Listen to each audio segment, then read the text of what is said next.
میں نے خطبہ کے اندر تلاوت کی، اس میں اللہ رب العزت نے بتا دیا آج میرا جسم میری مرضی کے نعرے لگائے جا رہے ہیں۔ اس آیہ مبارکہ میں قرآن نے یہ منظر کشی کی ہے کہ کل قیامت کا دن ہوگا، الیوم نختم علی افواہہم وتکلمنا ایدیہم، ہاتھ گواہی دیں گے کہ ان ہاتھوں کے ساتھ تم نے کیا کیا گناہ کیے،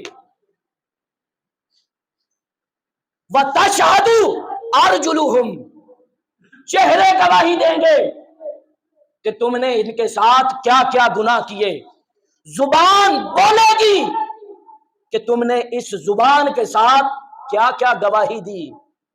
تم کہہ رہی ہو میرا جسم میری مرضی، یہ جسم تمہارا ہے اور یہ جسم تمہارے پاس امانت ہے اللہ کی، یہی جسم کل قیامت کے دن تمہارے خلاف گواہی دے گا۔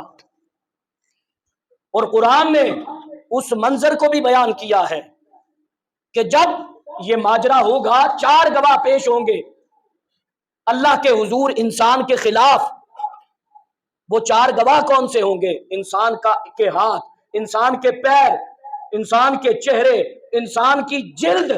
یہ جو جسم جس کو کہا جا رہا ہے میرا جسم، یہ جسم تمہارا نہیں۔ پھر انسان تلملا اٹھے گا اور انسان کا مکالمہ قرآن نے بیان کیا ہے۔ قرآن نے کہا کہ وَقَالُوا لِجُلُودِهِمْ لِمَا شَهِدتُّمْ عَلَيْنَا، کہ انسان کہے گا کہ اے میری جلد، اے میرا جسم، یہ سارا کچھ تو میں نے تمہارے مزے کے لیے کیا تھا، لیکن آج تم میرے ہی خلاف گواہ بن کر کھڑے ہو گئے ہو۔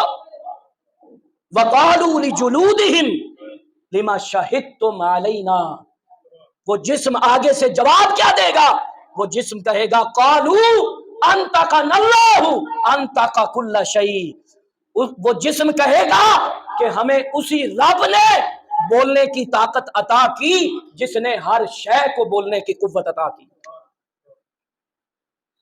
لہذا یہ جو آیہ مبارکہ میں نے تلاوت کی، یہ سورہ فصلت آیت نمبر 21 ہے، سورہ نمبر 41 ہے۔ پھر یوم تحدث اخبارہا، پھر یہ زمین گواہی دے گی کہ اے مالک، یہ گناہ کرنے والے زمین کے اس مقام پر اس بندے نے میرے اوپر گناہ کیا۔ اپنے جسم کو اپنی ملکیت نہ سمجھو، یہ جسم بھی اللہ کا ہے اور اس پر مرضی بھی اللہ کی ہی چلے گی۔ لہذا نعرہ کریکٹ کر لیا جائے کہ جسم بھی اللہ کا اور اس پر مرضی بھی اللہ کی ہی چلے گی۔